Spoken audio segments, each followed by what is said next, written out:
다시 인사드리고 시작하도록 하겠습니다. 만나서 반갑습니다. 네, 오늘 여가활동 안전 강의를 맡게 된 강사 박현주입니다. 지금 중간중간에 시스템이 죄송합니다. 잠시만요.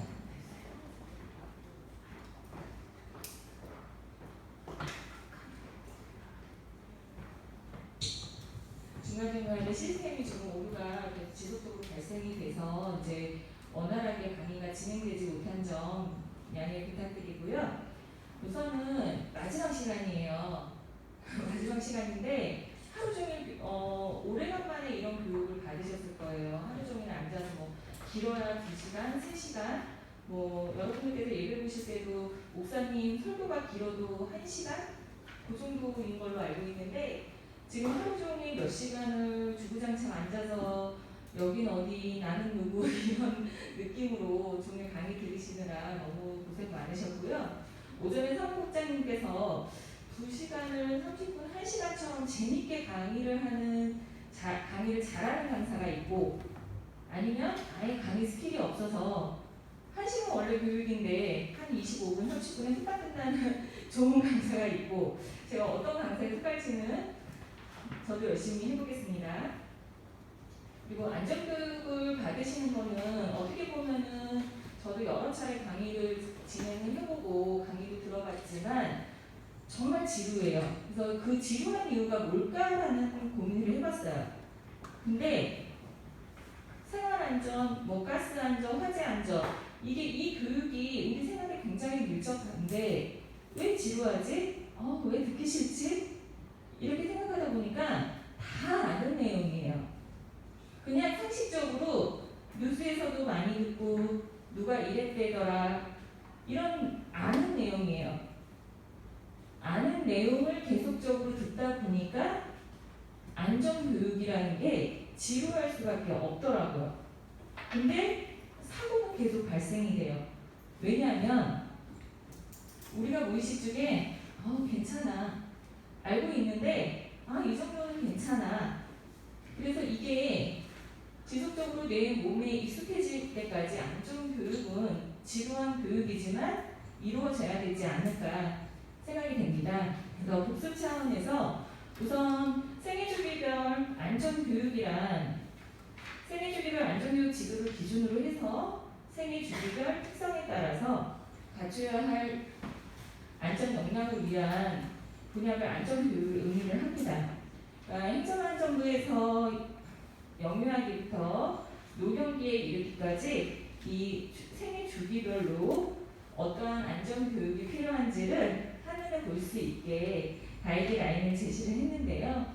영유아기부터 아동기, 청소년기, 청년기, 성인기, 노년기 이 6개의 주기와 생활, 교통, 자연재난, 사회기반 체계, 그 다음에 범죄, 보건 이 6개 대분류 속에서 23개의 중분류와 68개의 소분류로 나눠져 있어요. 제가 이 얘기를 한 번 더 드리는 거는 이제 여러분들께서 강의를 들으시고 이제 전문 강사로도 활동을 하실 예정이기 때문에 내가 앞으로 어떠한 교육을 어떤 형태로 진행을 해야 되는구나, 어떤 내용이 안전교육에 포함이 되어 있구나 이 정도는 알고 가셨으면 해서 오전에 이제 많이 들으셨겠지만 그럼에도 불구하고 한 번 더 말씀을 드렸고요. 제가 오늘 강의하게 될 여가생활 안전은 생활 안전에 포함이 되어 있습니다.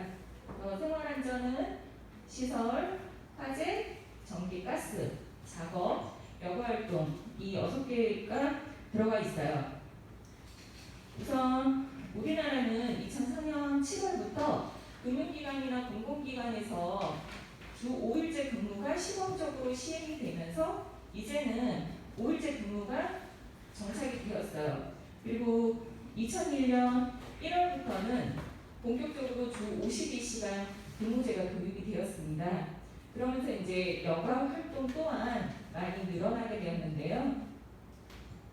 주 5일제가 이제 정착이 되면서 이제 사람들이 평일, 주말 뭐 이거 관계없이 남는 시간에 대해서 많이 그 시간을 활용을 하시는 것 같더라고요.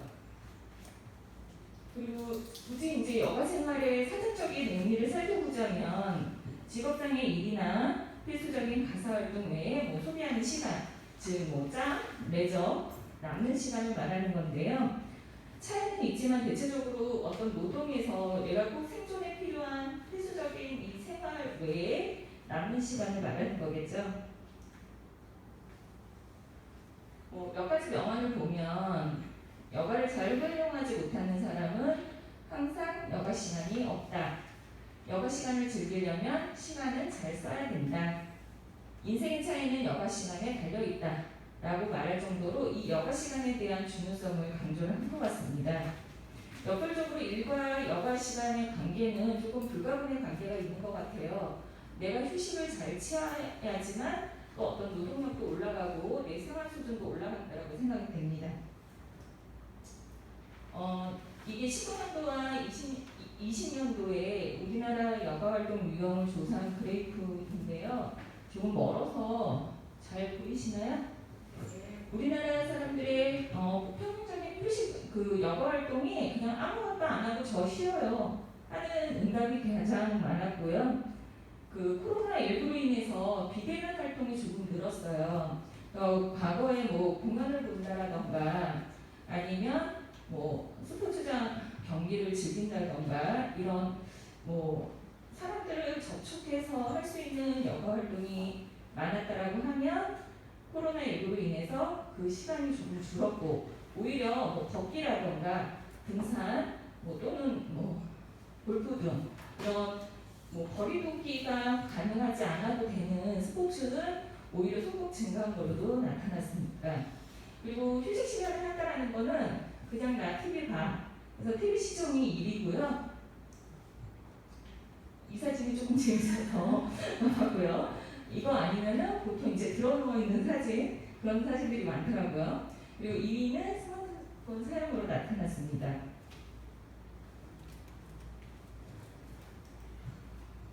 지금 여러 가지 사진을 보여드렸는데요. 여러분들은 여가 시간에 어떻게 보내고 계시나요? 좀 특별하게 보내시는 분. 나는 특별한 취미가 있어.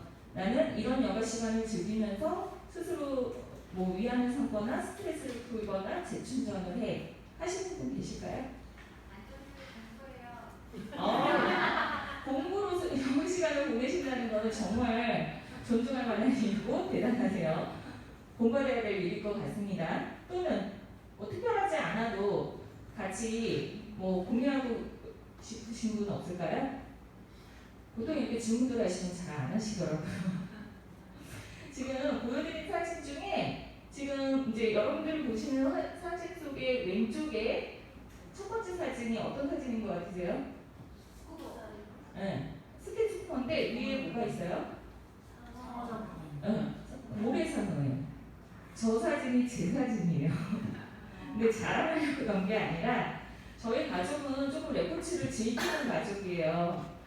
캠핑이나 자전거 라이딩 또는 스킨스쿠버 보드를 탄다거나 스키를 탄다거나 아이 아빠가 조금 그런 것들을 좋아해서 저는 몸으로 움직이는 활동을 그렇게 즐겨 하지는 않는데 같이 살다 보니 저 또한 그렇게 즐기게 됐습니다. 근데 저 사진을 제가 올린 이유가 나 스킨스쿠버에 자랑하려고 한 게 아니라 저희 코로나 발병 전에 저희가 그 세부로 가족여행을 갔는데 저 사진이 굉장히 멋있는 사진이에요. 고래상어가 진짜 제 머리 위로 지나가는데 정말 황홀한 기분이었어요. 근데 전날 제가 죽는 줄 알았어요. 제가 오픈워터 자격증을 가지고 있음에도 불구하고 전날 어떤 일이 잠깐 사담을 드리면 원래는 고래상어를 보기 위해서 배에 20년 30명이 타고 새우젓을 받아서 바다로 나가요. 그래서 그 작은 배에서 새우젓을 뿌리면 고래상어가 나타나는 시간이 있어요. 근데 사람이 정말 많아요. 그래서 몇 시간을 기다려야 돼요. 그래서 저희끼리 머리를 쓴 게 저희는 이제 가족들이 스키스쿠버 자격증을 가지고 있기 때문에 그 바닷가 옆쪽으로 샵들이 있더라고요. 그래서 스키스쿠버 장비를 대여를 해서 들어갔어요. 근데 들어갔는데 호흡을 하는데 자꾸 짠물이 느껴지는 거예요. 보니까 한쪽 호흡기가 잘못됐어요. 그래서 근데 저희가 자격증도 있고 그래도 나름 경험을 했던 사람인데 호흡이 안 되고 당황이 되기 시작하니까 이 호흡기가 두 개거든요. 이거를 빨리 갈아야 되는데 갈 정신이 없는 거예요. 순간 공황장애가 오는 것처럼 아무 생각이 안 나더라고요. 충분히 안전 교육을 받았고 몇 차례 경험도 있음에도 불구하고 제가 실질적으로 닥치니까 몸에 이게 익숙해져 있지 않으니까 당황하게 되더라고요. 그래서 제가 이제 아까 도입 부분에 말씀드렸듯이 안전교육이라는 거는 내가 알고 있는 내용이라서 지루할 수는 있지만 이게 생활에 계속적으로 그냥 우겨질 때까지 굳은살이 되길 때까지 계속 배워야 되는 건 맞는 것 같습니다. 최근에 이제 수상레저 활동 또한 늘었는데요. 혹시 이 수상레저 스포츠 즐겨보신 분? 뭐 바나나 보트라던가 지금 흔히 얘기하는 블록점프라고 해서 공기 주입형 놀이기구인데요. 이 이용자들도 많이 생겼고 저희 뭐 한국 같은 경우에는 서울 같은 경우에는 한강이 있기 때문에 한강에서도 저런 요트라던가 그 다음에 수상 레프치를 즐기는 경우가 많아져요. 근데 그만큼 사고 발생률 또한 늘어나고 있습니다. 이 수상 레저에 대한 안전법이 물론 있어요. 근데 이제 그거를 다 이제 아실 필요까지는 없으시고 2021년 1월부터 신규로 개정되거나 아니면은 신설된 내용만 몇 가지만 살펴보도록 하겠습니다. 우선 등록 대상이 아닌 수상 레저 기구는 그 출발항으로부터 18.5km 이 원거리를 벗어나서 운항을 할 수가 없어요.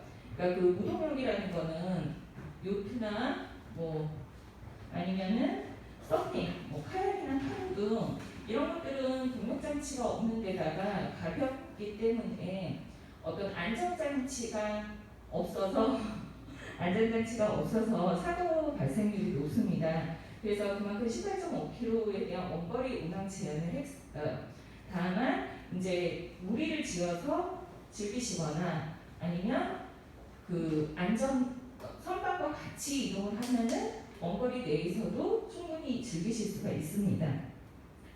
그리고 두 번째로는 신규 검사 등록 수상 레저 기구에 대한 이제 임시 운항 허가증을 발부를 받게 되었는데요.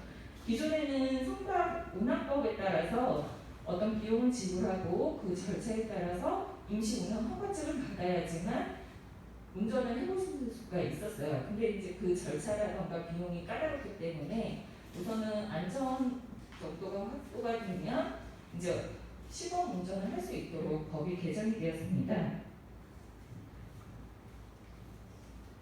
그리고 아까 이전 화면에서 보여드렸듯이 공기주입형 그 놀이기구가 요즘에 많이 이용이 되고 있어요. 청소년들 같은 경우에는 빠찌라고 해가지고 저도 처음에 그 말이 무슨 말인가 했는데 뭐 청정호수나 아니면은 이제 근거리 바닷가 쪽에 임시로 그 놀이기구를 설치해가지고 운영을 하는 거예요. 그러니까 저렴한 가격은 아닌 것 같은데 유독 10대 아이들이나 아니면 젊은 층에서 이 공기주입형 그 놀이기구를 많이 이용을 합니다.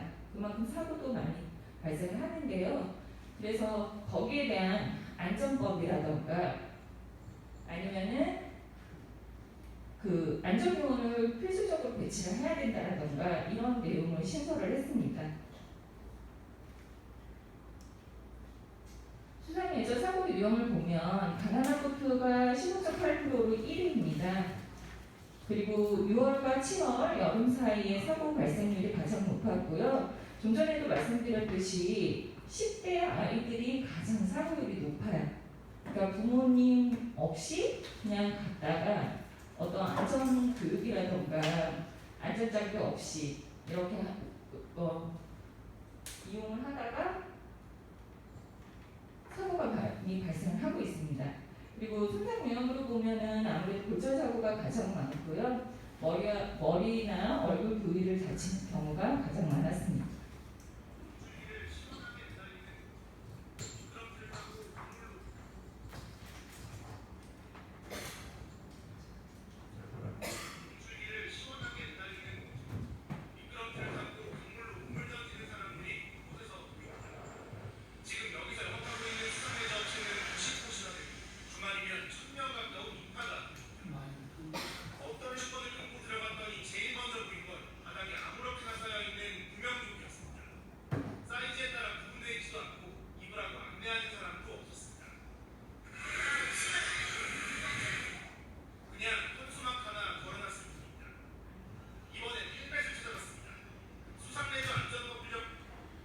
다른 데가 끌고 가는 공무기를 탈 때는 안전모도 반드시 써야 한다고 되어 있는데요.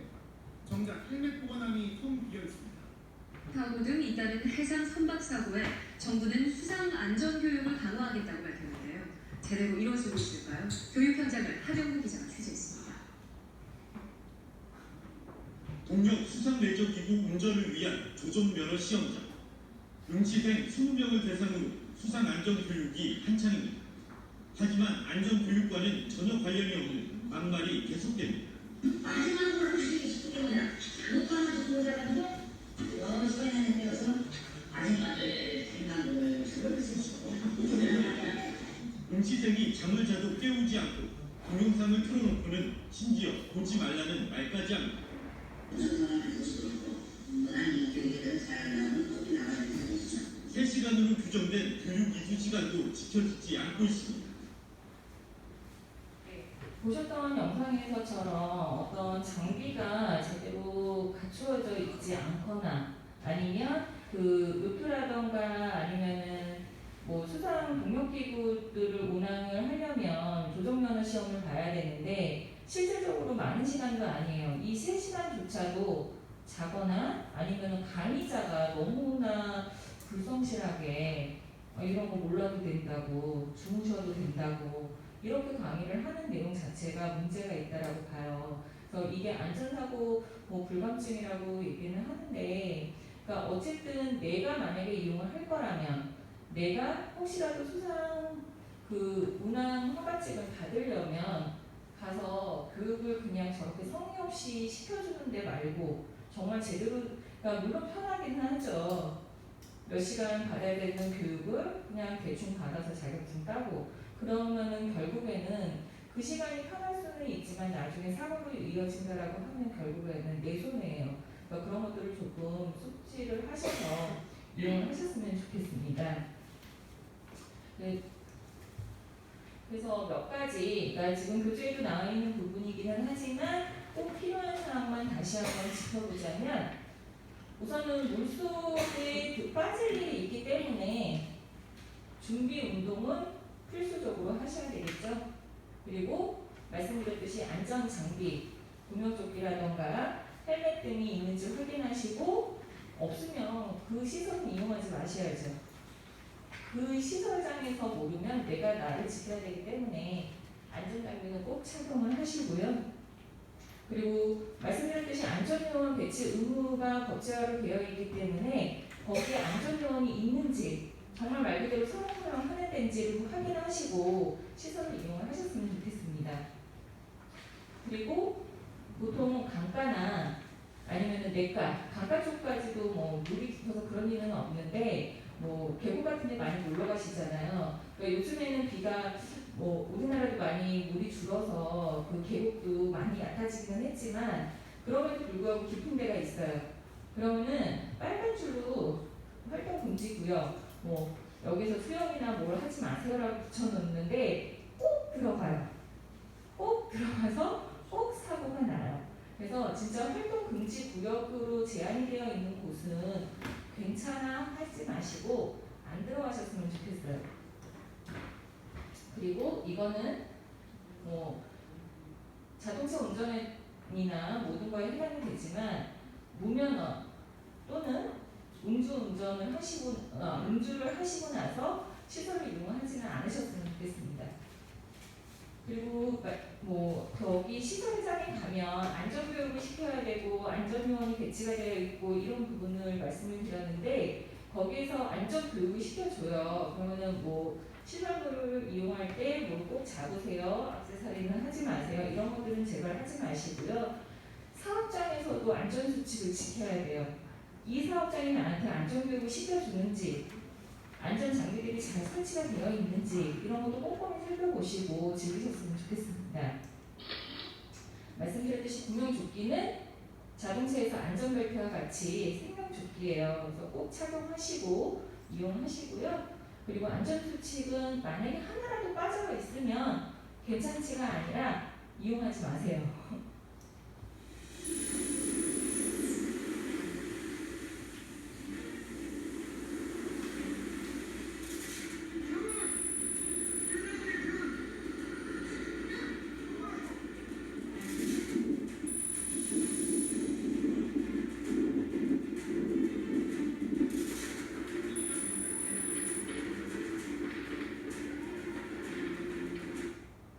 노을성 파도에 휩쓸린 초등학교 6학년 남학생이 13분 만에 극적으로 구조됐습니다.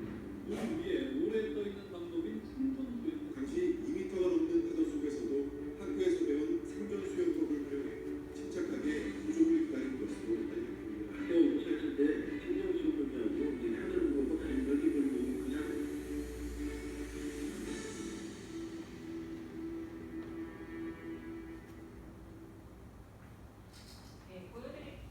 보여드린 영상은 이제 생존 수영으로 인해서 위급 상황 시에 장시간 이제 건질 수가 있어서 구조가 돼서 목숨을 건질 수 있었던 내용을 보여드렸는데요. 나는 개헤엄을 잘 친다 하시는 분. 개헤엄도 못 치세요? 그냥 일반 수영만 잘하세요? 수영도 전혀 못하세요? 걸어 나오셔야 돼요.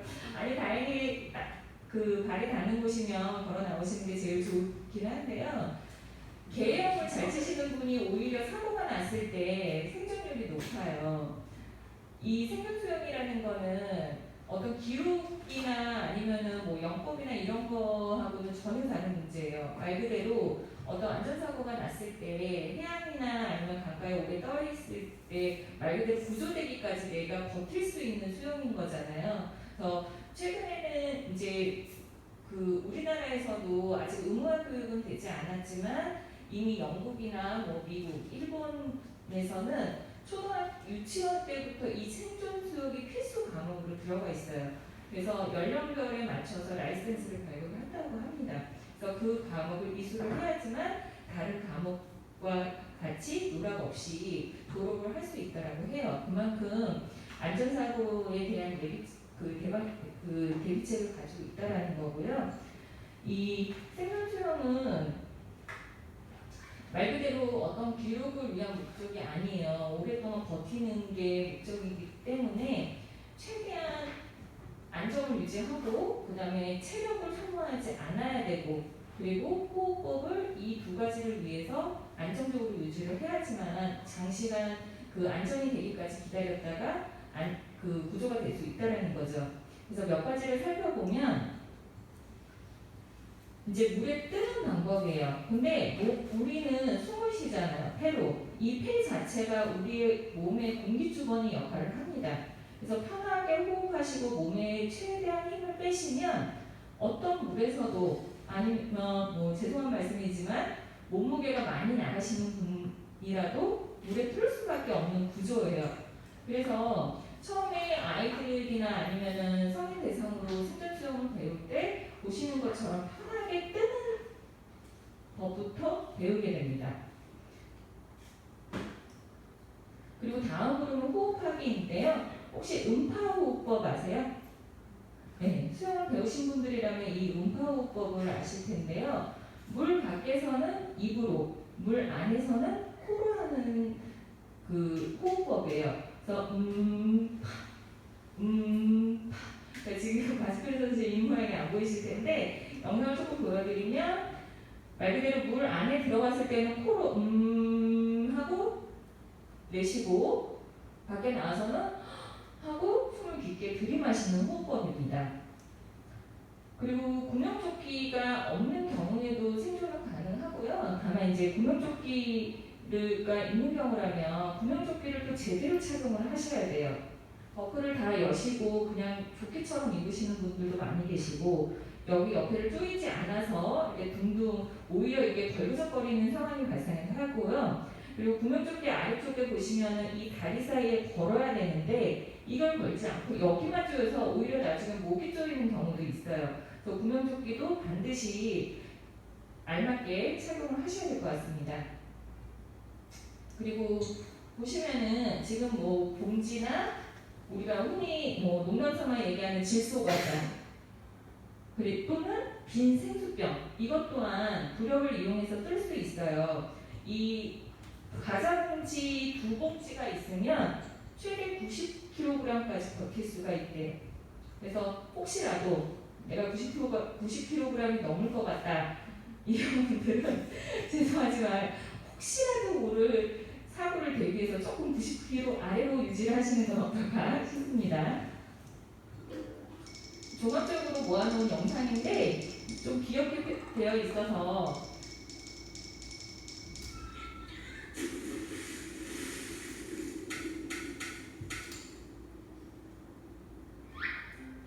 당황하지 마세요. 해랑이가 물에 빠져도 살 수 있게 생존 수영을 알려드립니다.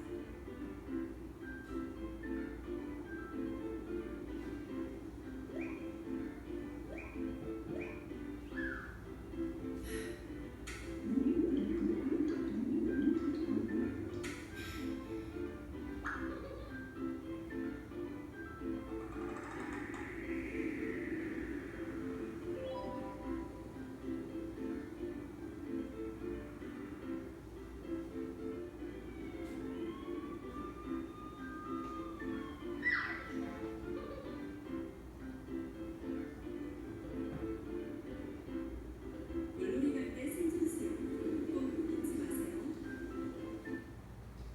이 생존 수영은 최근에 이제 코로나19 때문에 수영장 운영을 하지 않는 경우도 있기는 하지만 다시 이제 수영장에서 프로그램을 운영하는 경우가 지금 많이 늘어나고 있거든요. 그래서 혹시라도 그냥 일단 뭐 기본 영법을 배우지는 않더라도 기회가 되신다면 이런 사설 단체나 아니면 YMCA 같은 경우에는 이 생존 프로그램을 운영을 하고 있어요, 실제로. 그래서 기회가 되신다면은 꼭 한 번 정도는 자녀분들과 재밌게 배워보시길 권해드립니다. 여기까지 영상을 보여드렸는데 겨울에는 자나깨나 불조심, 여름에는 안 지나서나 네. 꺼진 불도 다시 보고 얕은 불도 조심을 하셔야 되겠죠. 그래서 제가 지금 뭐 처음에 방송 장비도 조금 안 되고 어수선한 분위기에서 시작을 하다 보니 이제 쭉 왔어요. 반 정도 왔는데 한 번 더 복습을 하는 차원에서 일단 제가 말씀드린 내용 중에 딱 기억하시는 분, 아 나는 이 강사님 강의를 들으면서 지금 나는 이거는 기억나 하시는 분. 생존 수영이 제일 좋아요. 다른 거 앞에 부분은 뭐 여가와 관련해서는 아무도 기억을 못 하시나 봐요. 제 강의가 걸렸나요? 제대로 가르쳐주지 않은 데서는 배우지 마요. 그럼요. 오래. 아, 상어고래입니다. 바닷가를 안 가면 돼요. 근데 바닷가를 안 갈 수는 없잖아요. 지금, 예.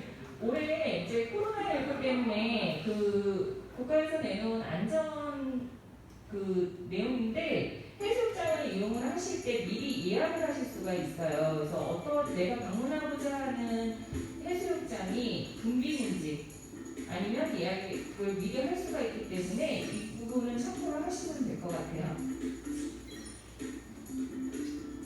이 서비스가 7월 2일 오늘부터 지금 운영을 하고 있어요.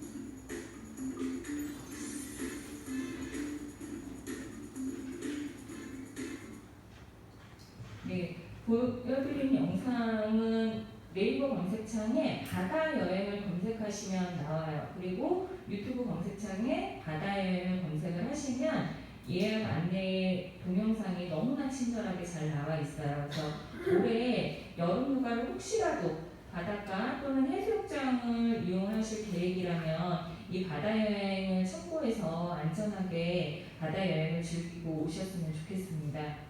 그리고 제가 준비한 내용은 이 수상 관련한 것과 생활 스포츠 관련한 안전 내용을 준비를 했는데요. 최근에 이 생활 스포츠 이용자 또한 굉장히 많이 늘었습니다. 뭐 운동을 한다거나 등산이나 아니면 다른 뭐 스포츠를 즐기는 경우도 많이 늘었는데요. 혹시 뭐 스포츠 활동을 즐기시는 분 없으신가요? 운동 안 하세요? 뭐 등산도 안 하세요? 걷기도 운동입니다. 걷기도 운동. 네? 숨쉬기 운동은 복식호흡을 하시면 우리 몸이 굉장히 면역력이 높아진다고 해요. 그리고 뱃살도 줄어든다고 합니다. 그럼 이왕 하실 거라면 복식호흡을 하셨으면 좋겠어요. 네. 그래서 이 삶의 질을 높여주는 생활 스포츠인데 하지만 어떤 뭐 부주의한 사고로 이게 이어진다라고 하면 오히려 이 삶의 질을 떨어뜨리게 되잖아요. 그래서 보다 안전하고 즐겁게 즐기시려면 어떻게 해야 될까요? 우선은 생활체육 이용 현황을 조금 살펴보면 이제 2019년과 20년도를 비교했을 때 이게 실내에서 하는 생활체육 같은 경우에는 조금 감소를 했어요. 근데 크게 감소를 한 것 같지는 않고요. 그리고 뭐 다른 규칙적인 운동을 꾸준히 한다라는 게 우리 뭐 생활 수준이 높아지면서 우리나라도 많이 높아진 것 같습니다. 혹시라도 뭐 그런 일이 없어야겠지만 그럼에도 불구하고 뭐 운동을 하시다가 아니면은 뭐 즐기시다가 사고가 났다라고 하면 이제 몇 가지를 보셔야 될 것 같고요. 그리고 생활체육 등록별 참여 비율이 아까 말씀하셨듯이 우리나라는 걷기가 1위예요. 그 다음이 등산, 뭐 헬스, 요가, 뭐 수영 등으로 나타나는데 수영은 코로나19로 뭐 시작되면서 뭐 수영장이 완전히 거의 문을 닫았죠. 저희 남편도 한 10년 넘게 새벽 5시간에 일어나서 수영장을 가서 수영을 하고 출근을 했어요. 제가 존경하는 부분이에요. 근데 수영을 딱 하고 나니까 그때부터 배가 나오더라고요. 그래서 운동은 꾸준히 하셔야 될 것 같아요. 건강을 위해서라도. 그래서 몇 가지 이제 안전사고 예방을 위해서는 지켜야 할 내용이 있는데요. 머리, 어깨, 몸 이런 전신이 머리부터 발 순서대로 각 부위별로 30초 이상 10분에서 15분 이내에 준비 운동은 반드시 하시고요.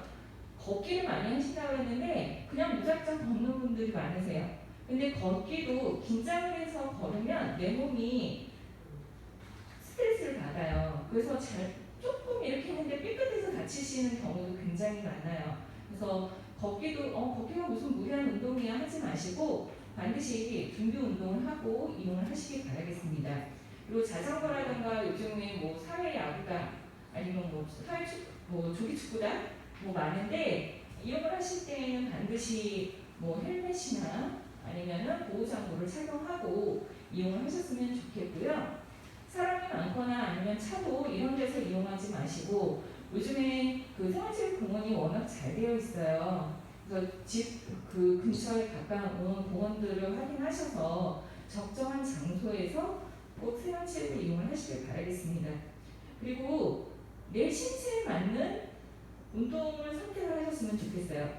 저도 헬스를 이용을 하고는 있지만 남자분이든 여자분이 그러시는 경우는 없어요. 제가 이제 뭐 비하를 하자는 건 아니지만 남자분들이 이러면서 무거운 거 드시고 아무래도 이제 혼자 하는 헬스지만 주변에 사람들이 있다 보니까 그걸 조금은 의식을 하시는 것 같아요.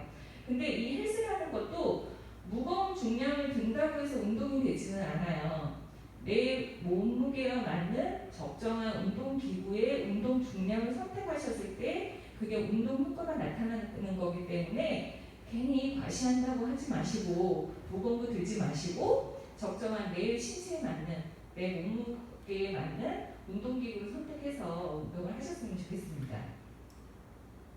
그리고 사고가 발생이 되면 일단 뭐 크게 다치는 일은 없겠지만 혹시라도 큰 사고가 발생이 되는 경우라면 119에 먼저 신고를 하시고 신고를 하시면 그 119 그 전화 받으시는 분이 상황을 설명을 듣고 어떻게 하세요라고 조치를 안내를 해드립니다. 그럼 거기에 맞게 조치를 해주시면 되고요.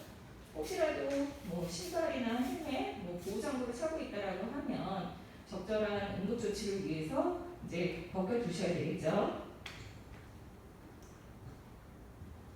골절이나 골절 사고가 가장 많기는 한데요. 골절이나 영자, 탈구 시에는 24시간 이내에 라이스 요법을 해주셔야 됩니다. 이 라이스 요법은 레스트, 안정을 취해주시고 아이스, 해당 부위에 이제 냉각 요법을 해주시는 거예요.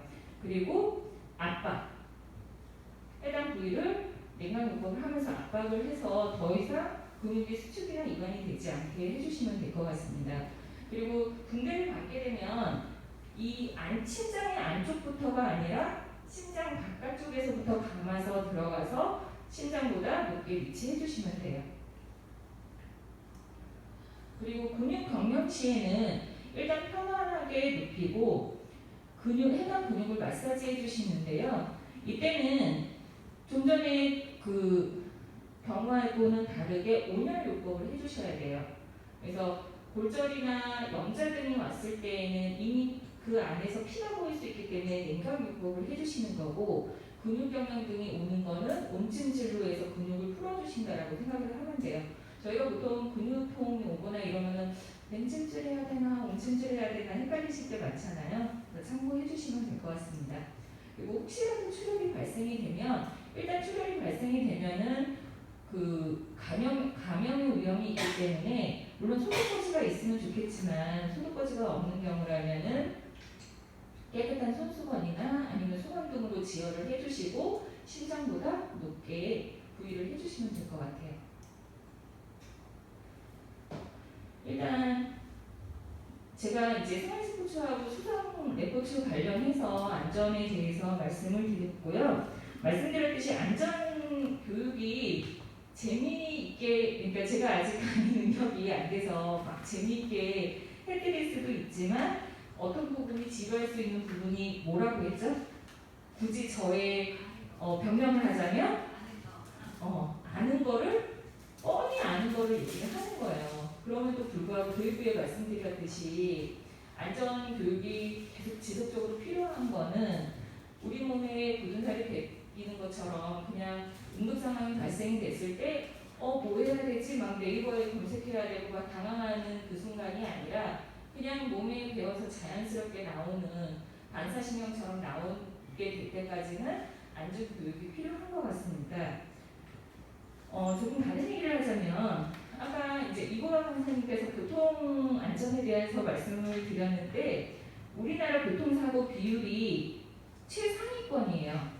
그러니까 1위는 아니지만 보통 조사를 하면 5위, 4위 이런 식으로 10위권 안에는 무조건 들어요.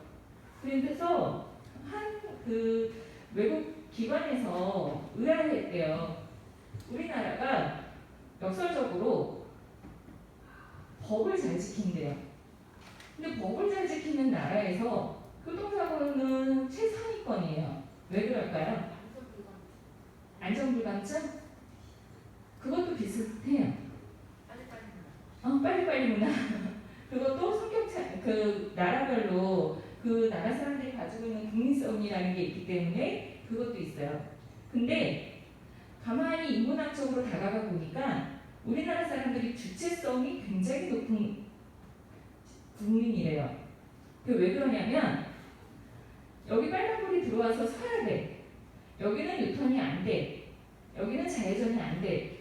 근데 주체성이 높다 보니까 기다리다가 유턴해도 될 것 같아. 법을 알기는 해요.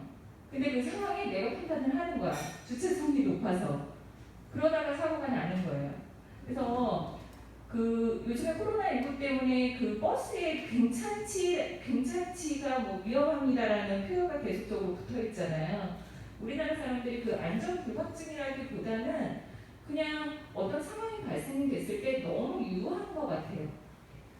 너무 유한 것 같아요. 이거를 강박관념을 가질 필요까지는 없지만 그걸 가지고 너무 유하게 괜찮지 하다가 사고가 많이 나거든요. 그래서 여러분들도 평상시에도 이런 그 안전사고 관련해서는 뭐 뉴스 기사라던가 이런 때 그걸 접했을 때만 긴장하지 마시고 평상시에도 관심을 가지고 아니면 내가 어디 여행을 간다거나 아니면 뭔가를 하고자 할 때 그거에 대해서 미리 조금 알아가시고 공부하시는 것도 방법일 것 같아요. 아까 유채영 국장님께서 영어 시간에 안전교육 공부하신다고 그러는데 굉장히 공부해야 될 내용인 것 같습니다. 혹시 오티움이라는 단어 아세요? 처음 들으시나요? 오티움이 라틴어예요. 사진적 의미로는 한가한 아니면 은퇴 후의 활동, 학예 활동을 말해요. 그러니까 어떤 즐거움으로 근심을 잊게 하는 거예요.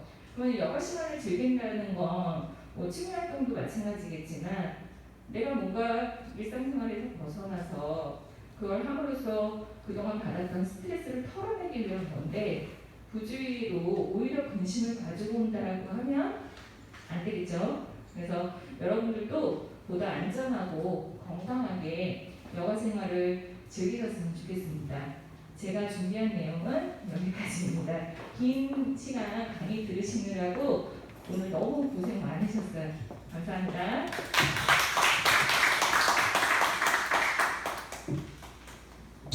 작은 부분까지 꼼꼼하게 챙겨서 이야기해 주신 것 같아요. 우리 박현주 강사님께서 감사하다고 박수 한번. 네, 감사합니다. 오늘 하루 종일 그 강의 들으신 게 생애 주기별 안전교육이잖아요. 생애 주기별로 왜 안전교육을 할까 생각해 보셨어요? 아니 뭐 아까 얘기하셨지만 아는 거 계속 반복해서 듣는데 이게 무슨 재미가 있고 도움이 돼? 이렇게 생각하실 수 있거든요. 하지만 생애 주기별은 달라요. 안전교육이. 어린아이가 배우는 것과 그다음에 청소년이 배우는 것과 청년이 배우는 것과 성년이 배우는 것과 노인이 배우는 것은 굉장히 다를 수 있어요. 왜냐하면 성인이 되면 누군가 도와줘야 되는 것도 있거든요.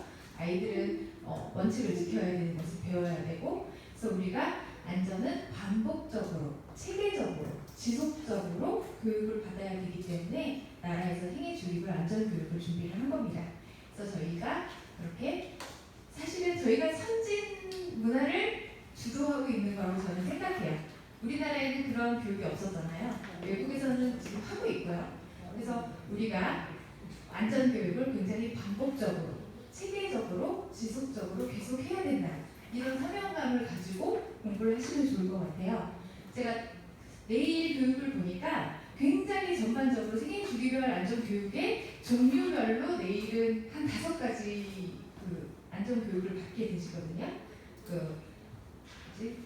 사회 기반 체제 그것만 빼고 나머지 다 들어있어요. 모든 콘텐츠가 다 들어있는 안전교육을 내일 받으실 거니까 좀 기대를 하시고 길지는 않지만 짧게지만 1시간씩이지만 기대를 갖고 안전교육 이런 거구나 이렇게 알고 내일은 돌아가실 수 있으실 것 같아요. 오늘은 약속한 대로 일찍 첫날이니까 일찍 돌아가셔서 이 교통이라든가 이런 거 채증 느끼지 않도록 조심히 가시고요. 지금까지 교육 들어주신 우리 스스로에게 기특하다 박수 한번 크게 쳐주세요. 네, 감사합니다. 오늘